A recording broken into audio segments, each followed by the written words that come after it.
incredibly team-friendly NBA veteran minimum contract. For Spotrac.com, that works out to an estimated $2.9 million, with an estimated cap hit of $1.8 million. Rivers is a 10-year NBA veteran who has rather extensive regular season as well as postseason experience.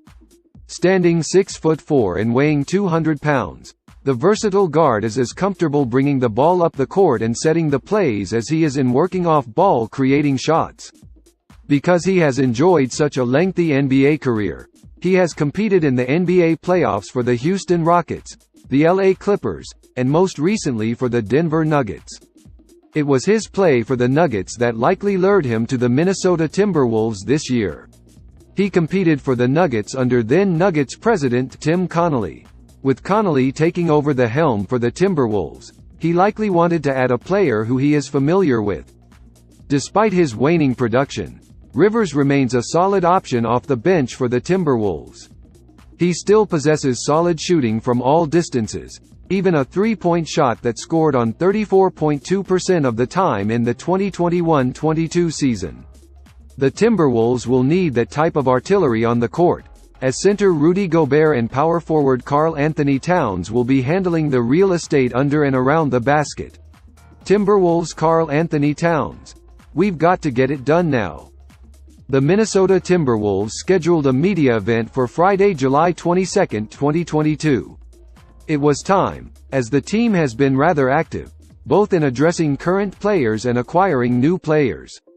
So it made sense for the team's brass to sit down and afford a bit of access to the media. Among the entourage of the Minnesota Timberwolves was CPF Karl Anthony Towns, a player who has recently signed a 4-year $224 million Supermax extension. Now, the team and players are out to deliver on the lofty expectations. Can they? Well, time will tell. One such player who is clearly aware of the mounting pressure on the team is veteran center turned power forward Karl Anthony Towns. In fact, during the media session, he addressed the matter head-on.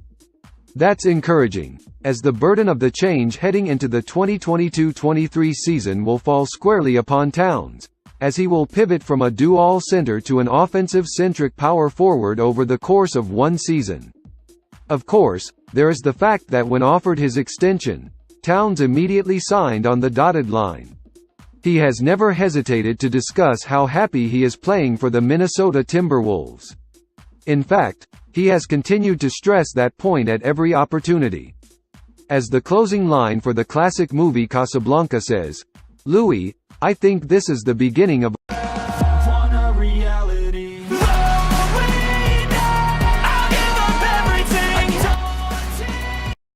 The Philadelphia 76ers aren't just planning big things on the court. They're planning big things for their court too. Early Thursday morning, the Sixers revealed a massive $1.3 billion plan for a new arena once their lease at the Wells Fargo Center expires. Per ESPN, the team is creating a new development company that will lead the project to build the arena. The official move from the Wells Fargo Center isn't set to occur until the 2031-32 season, the season after the old lease expires. The Sixers will be entering a partnership with Macerich, the operator of Fashion District Philadelphia, to create the arena. Team president Tad Brown said this about the massive new project, per ESPN. "We know the best thing, we believe, for the city, for our fans and for our organization, is to be downtown in a state-of-the-art facility that's going to be privately funded by our ownership team," Sixers president Tad Brown told ESPN. "And that's going to create a brand new environment, a whole new environment, that's going to also really give a great economic boost and a development boost to a part of town that really needs it. We think it's a win-win for the city and for our organization. It's going to be a lot of fun. It's a great day." Brown said that the Sixers' new arena will not only be good for the fans and the organization, but it will also provide an economic boost to the city. He called it a win-win. Sears co-owners Josh Harris and David Blitzer, who have had designs on building a new arena for years, will be making real estate developer lifelong Philadelphia fan David Adelman the chairman of 76 DevCorp. 76 DevCorp will be tasked with creating the arena. the Sixers are reportedly having conversations with their Wells Fargo Center co-tenants, the Flyers, about moving to the new arena with them. Even if the Flyers elect to stay, it's still a huge day for the city of Philadelphia and the Sixers organization. Quite simply put, there is no better place to build an arena in Philadelphia than in Center City, with its robust public transit infrastructure and existing dynamic businesses eager to serve fans and visitors alike, Adelman said, per the team's release. 76 DevCorp is inspired by many successful sports and entertainment arenas built in dense urban centers that promote integration with the surrounding communities. We're dedicated to making sure this development is a win for our fans and Philadelphia at large. The new, privately funded arena is anticipated to cost approximately $1.3 billion. The arena will provide $1.9 billion in overall economic output during construction and $400 million annually upon opening to support Philadelphia's long-term economic growth and sustainability. We're excited for the opportunity to build the future home of the 76ers in Center City, said David Blitzer, 76ers co-managing partner.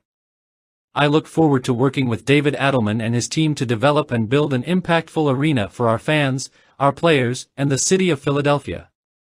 The development will be completed in time for the 2031 to 2032 NBA season. Groundbreaking for the proposed project is not expected for several years. Quite simply put, there is no better place to build an arena in Philadelphia than in Center City, with its robust public transit infrastructure and existing dynamic businesses eager to serve fans and visitors alike. 76 DevCorp is inspired by many successful sports and entertainment arenas built in dense urban centers that promote integration with the surrounding communities. We're dedicated to making sure this development is a win for our fans and Philadelphia at large, said Adelman. After weeks without a deal, DeAndre Ayton is officially signed to the Phoenix Suns for 4 more years. The center announced his $133 million deal Tuesday night, and he's ready to get back to work. Just a day later, new revelations regarding the deal have surfaced. According to Suns GM James Jones, he was transparent with DeAndre Ayton throughout free agency. He let him know that he was in the plan for the Suns moving forward. "I'm one to just be direct," Jones said, all quotes per NBC Sports.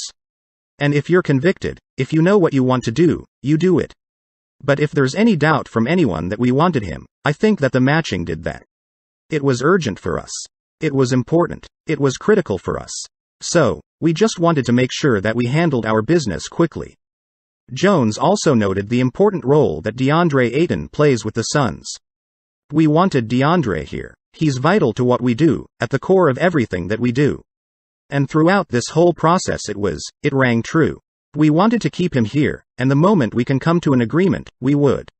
So, waiting 24 hours, 48 hours, that wasn't something we needed to do because going into it, we knew this is where he wanted to be and where we wanted him to be. This is refreshing to hear, since many believed that Ayton's lackluster postseason performance wasn't enough for the Suns to re-sign him. Now, Ayton has the opportunity to continue his NBA career with the team that drafted him first overall in 2018. In an interview with ESPN's Mark J. Spears on Monday, Ayton expressed how the experience of being a free agent was a learning experience for him. "This is a blessing," Ayton told ESPN.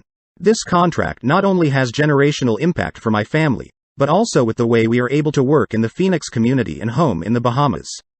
That is the things that we go by. I've come to understand that this is a business. So, I was more anxious to know the end of the result so I could focus, move on and just get back to work. I just treated everything like a business. Just keep being professional, approach everything with professionalism and not looking too deep into it." The move means the Suns, at least for now, keep their nucleus of Ayton in the all-star backcourt of Devin Booker and Chris Paul. The trio pushed Phoenix to the NBA Finals in 2021 in a franchise record 64 wins during the most recent regular season. The number 1 pick in the 2018 draft, Ayton was eligible to get an extension from Phoenix last summer. That didn't happen, and he became a restricted free agent this summer, meaning Phoenix had the chance to match any offers. Once Indiana made its move, the Suns countered quickly. Even without Ayton, Pacers president of basketball operations Kevin Pritchard may not be done wheeling and dealing. Indiana has 3 potential first-round picks in next year's draft and enough players and assets to help other teams looking for a salary cap dump. The Pacers announced Thursday that they waived 4 players: Dwayne Washington Jr., Nick Stauskas, Malik Fitz, and Juwan Morgan. They were part of Indiana's trade that sent guard Malcolm Brogdon to Boston, clearing enough cap space to make the pursuit of Ayton or other players realistic. "I got to give a lot of respect to the Pacers organization," Ayton said, per ESPN. "They were aggressive from the start and showing a lot of love. And we agreed to a max offer sheet. The Suns matched. Now, I'm back in Phoenix as a Sun. I'm happy. The process is over. I put all this behind me and focus on chasing a championship this upcoming season."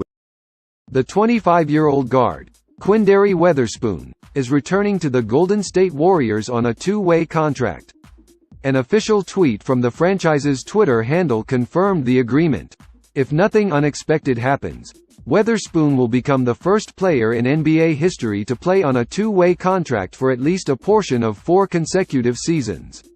This occurs after he investigated the free agency market for more than a month and received no offers for a minimum-term contract. Weatherspoon averaged 2.7 ppg and 1.3 rpg for the reigning champions in 11 games, 6.6 mpg. But he was a far better player for the G League team, averaging 25.3 ppg, 6.7 rpg, 3.1 apg, and 2.1 spg on .523, .282, .887 shooting in 20 regular season games, 30.9 mpg. Other teams were less inclined to offer the 25-year-old a minimum contract because the Warriors restricted him by making a 2-way qualifying offer. They were aware that the franchise might match any deal they made with the athlete. Quinndary isn't necessarily bound to a 2-way, even though he thought he had accomplished enough to transition from a 2-way contract to a conventional NBA deal. These agreements are frequently flexible, allowing teams to terminate 2-way agreements or change them to standard agreements without losing any money. Weatherspoon's and other players' performance in training camp could determine whether they remain on a 2-way contract. To fight for a roster spot, the Warriors have signed guard Mac McClung to a non-guaranteed, standard contract. Trevion Williams, a center from Purdue who went undrafted, has accepted an Exhibit 10 contract and has been extended an invitation to training camp. Quinndary and guard Lester Quinones are the only players on the Warriors roster with 2-way contracts out of the team's 13 guaranteed players. The squad will probably start the season with 14 players on a 15-man roster because it is already much over the luxury tax threshold. Klay Thompson's dad reveals Michael Jordan motivation pushing Warriors to chase more rings by Angelo Gwinhawa. The Golden State Warriors just won their 4th ring in 8 years, but make no mistake, they are far from done when it comes to chasing rings. That's at least according to Klay Thompson's dad, who shared his belief that the Dubs are eyeing the Michael Jordan standard. Jordan won 6 rings with the Chicago Bulls, and per Michael Thompson, via 95.7 The Game, it's motivating the Warriors and their core of Stephen Curry, Draymond Green and Klay to seek for more beyond their 4th. They won't be complacent. You've got 3 competitors leading the way in Draymond, Steph and Klay. They've got 4, but you know they want to get to 5. They want to get to 6, Michael explained. A 2-time champion with the Los Angeles Lakers, Michael Thompson said that while the Warriors are not saying it publicly, they are more than thrilled with the idea of matching the incredible 6 titles of the Bulls.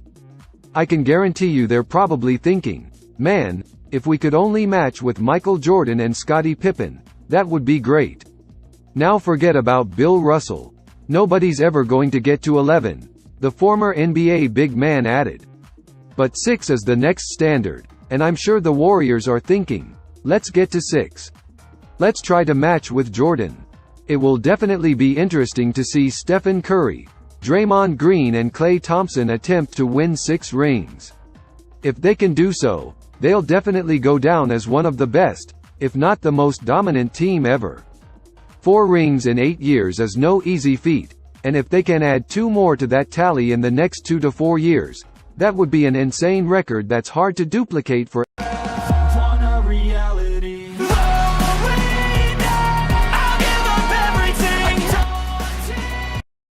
What can Dante DiVincenzo JaMychal Green bring to Warriors? How free agent signings bolster NBA title defense? After the Warriors earned their fourth NBA title in 8 years, the impending doom of free agency hung as a dark cloud over championship celebrations that occurred throughout the streets of the Bay Area. In assembling a championship roster, Golden State had already amassed a pricey luxury tax bill. Several key players were set to become free agents, while others would soon become eligible for warranted contract extensions. It became clear that this Warriors team wouldn't be able to run it back. As free agency began, the Sporting News' Stephen No indicated that major problems loomed in Golden State, as Gary Payton II and Otto Porter Jr. were among the Warriors that opted to move on. While the answer could be one of the young players on Golden State's roster, would they be able to find any viable replacements on the market? At initial glance, the answer is yes. How Warriors free agent signings add to championship defense. 2021-22 averages: 9.0 points, 4.0 rebounds, 2.8 assists. Since being drafted by the Bucks in 2018, competing for title contenders is pretty much all DiVincenzo knows. That is, of course, outside of a few months spent with the Kings this past season. DiVincenzo, 25, missed Milwaukee's 2019 run to the Eastern Conference Finals with an injury, but he played in 10 NBA playoff games for the top-seeded Bucks in 2020. In 2021, DiVincenzo started in the first 3 games of Milwaukee's championship run before missing the final 20 games with an ankle injury. He wasn't on the floor for the title clincher, but DiVincenzo knows what it's like to contribute and play when the stakes are high. It's certainly not a one-for-one replacement for Payton, who developed a reputation as a disruptive, and sometimes lockdown, defender, but the 6'4" DiVincenzo is a few years younger, has a bit more size and, despite his injury history, boasts plenty of athleticism. With Stephen Curry and Klay Thompson in the fold, Golden State's starting backcourt is set, but the Splash Brothers aren't as young as they once were. DiVincenzo is a career 34.7% three-point shooter that shot 36.8% from deep over 25 games with the Kings last year and can play off the ball, potentially in 3-guard lineups. The biggest part of this signing? This is a prove-it deal for DiVincenzo, who will have a player option following this season. Contributing to another deep postseason run, or even a title run, could pay dividends should DiVincenzo enter the open market again in 2020. JaMychal Green, P.F. 2021-22 averages: 6.4 points, 4.2 rebounds, 48.6 FG%. Green will sign with the Warriors after completing a buyout with the Thunder. It may not be a splashy signing, but the addition of Green could best be described as solid. At 32, Green brings the ability to defend multiple positions and, as a career 36.6% three-point shooter, the ability to knock down open jumpers. Admittedly, Green's shooting has been off since the 2021 NBA playoffs, but there is something to be said about the quality of the shot. Green, like all Nuggets players, benefited from the playmaking of Nikola Jokic during his time in Denver, but after injuries to Jamal Murray and Michael Porter Jr., he saw his three-point efficiency dip. In Golden State, Green will almost be an afterthought on the perimeter with Curry, Thompson and Jordan Poole drawing attention. Factor in the playmaking of Draymond Green, and it wouldn't be a surprise to see JaMychal Green rediscover that shooting touch. He could make his presence felt in transition, too, when opposing defenses are panicking at the thought of Curry breaking free. Similar to DiVincenzo and Payton, Green isn't a carbon copy of Porter, but the Warriors didn't necessarily need one. They've got a player that can defend, rebound and drain an open three-pointer when the opportunity presents itself.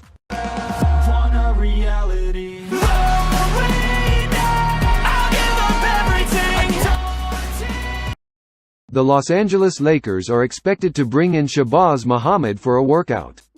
He has played in the NBA for the Minnesota Timberwolves and Milwaukee Bucks. According to Michael Scotto of Hoops Hype, the Los Angeles Lakers are expected to bring in several players for a workout, and one of them is expected to be former first-round pick Shabazz Muhammad, who was the 14th overall pick by the Minnesota Timberwolves in the 2013 NBA Draft. Scoto. The Los Angeles Lakers are expected to bring in several veteran free agents for workouts, including former 2013 lottery pick Shabazz Muhammad, league sources told Hoops Hype. Muhammad recently worked out for the Sacramento Kings during Las Vegas Summer League. Muhammad is intriguing, because he has not played in the NBA since the 2018 season. He spent the first 4.5 seasons of his career with the Timberwolves, and then part of a season with the Milwaukee Bucks. In 278 career regular season games, he has averaged 9.0 points and 2.8 rebounds per contest. With the Bucks, he played in 4 playoff games and averaged 6.3 points and 1.0 rebounds. The 6 feet 6 inches forward guard had been a top prospect, and spent just 1 season in college playing for UCLA. In 32 games for the Bruins, he averaged a very impressive 17.9 points and 5.2 rebounds per game. He is still just 29 years old, and has also spent the last few years playing in China, the G League and the Philippines. Right now, the Lakers do not have cap space, so they have to find bargain signings. Muhammad could potentially be a good pickup, because it's such low risk. Last season, they missed the NBA playoffs and finished with a 33-49 record, 11th seed in the Western Conference. Lakers exploring re-signing Carmelo Anthony this summer. According to a recent report, the Lakers are exploring the possibility of bringing back Carmelo Anthony for next season. The Lakers made waves last summer by signing mainly aging veterans on the downside of their careers. LA's gambit didn't pay off, both due to injury and a lack of bench production. The Lakers finished 11th in the Western Conference, 33-49, and were the laughingstock of the league. Even Steph Curry made sure to call out the Lakers for their veteran signings while hosting the ESPYs this week. But one of the few veterans who did contribute was Carmelo Anthony. According to Evan Massey of Hoop Analysis Net, the Lakers are apparently open to the idea of using their final roster spot on Carmelo Anthony. Per source, the Lakers have had productive talks towards bringing Carmelo Anthony back.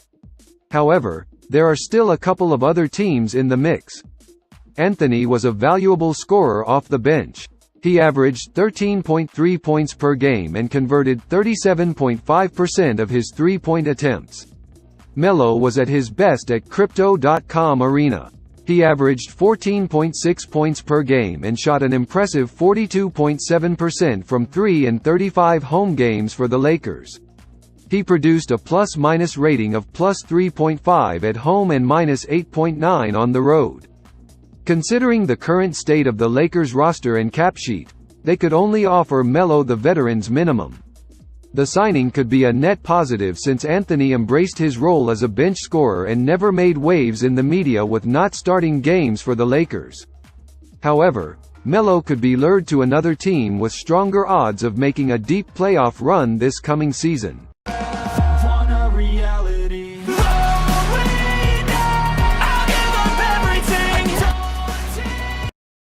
The expectations are all too real for the Timberwolves after trading for Rudy Gobert, with Karl Anthony Towns going so far as to say it's championship or bust in Minnesota. When you make the trade that we made, that's the reality. I'm not trying to sugarcoat, Towns said after signing his Supermax extension on Friday, for the Star Tribune. You've got to think that. That's really what's on the table. I don't think the fans would be accepting of a third-round elimination. Let's be real. The standards are high. The pressure is high. And that's when we should all love to play basketball even more. That's a lofty goal for a team that went 46-34 last season. But Towns is at least right that Minnesota pushed a lot of chips in when it traded for Gobert. The Timberwolves gave up 5 players and 5 future first-round picks in the deal, despite Gobert's struggles in the playoffs with Utah. Karl Anthony Towns, left, and newly acquired Rudy Gobert give the Timberwolves a dynamic front court. Karl Anthony Towns, left, and newly acquired Rudy Gobert give the Timberwolves a dynamic front court. The Timberwolves go into next season with a core of Towns, Gobert and Anthony Edwards. Enough to be intriguing, but their title odds are still 66-1. Still, it is a massive improvement from where the franchise has been in recent years. Last year's first-round playoff loss was just the second time since 2004 that Minnesota has made the postseason, the first being in 2018. For Karl, he's seen a lot of tough days, President of Basketball Operations Tim Connolly said, for the Star Tribune. It was so exciting to hear how excited he was about head coach Chris Finch and his teammates and how quickly he was willing to get this done. Money matters. Timberwolves signed Rivers on league minimum deal. The Minnesota Timberwolves added desperately needed backcourt help in veteran guard Austin Rivers. But despite the need for a backup point guard to help keep the team on track whenever starter D'Angelo Russell is off the basketball court, the Timberwolves did not break the piggy bank to pay Rivers. In fact, the Timberwolves landed the veteran with an incredibly team-friendly NBA veteran minimum contract. For Spotrac.com, that works out to an estimated $2.9 million, with an estimated cap hit of $1.8 million.